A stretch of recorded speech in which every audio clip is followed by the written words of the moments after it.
మహారాజశ్రీ గౌరవనీయులైన మత్స్యకార గ్రామాల కాపులకు పెద్దలకు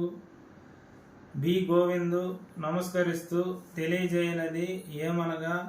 2024 సంవత్సరానికి సంబంధించిన చేపల వేట నిషేధ వృత్తి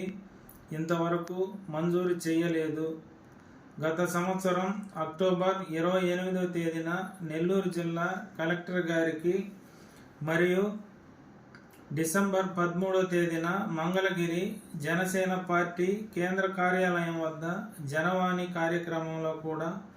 చేపల వేట నిషేధ వృత్తి మంజూరు చేసి మత్స్యకారులను ఆదుకోవాలని కూడా అర్జీ ఇచ్చినాము. అయినా ఎటువంటి ప్రయోజనం లేదు కనుక ఉలవపాడు, గుండ్లూరు, కావలి, బోగోలు, అల్లూరు, విడవలూరు, ఇందుకూరుపేట, తోటపల్లిగూడూరు, ముత్తుకూరు, చిల్లకూరు,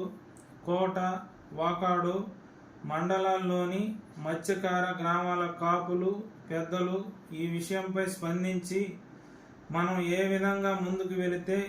మనకు 2024 సంవత్సరానికి సంబంధించిన చేపల వేట నిషేధ వృత్తి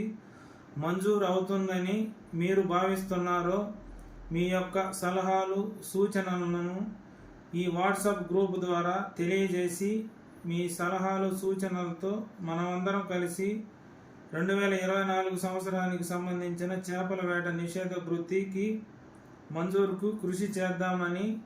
అందరికీ తెలియజేస్తున్నాను.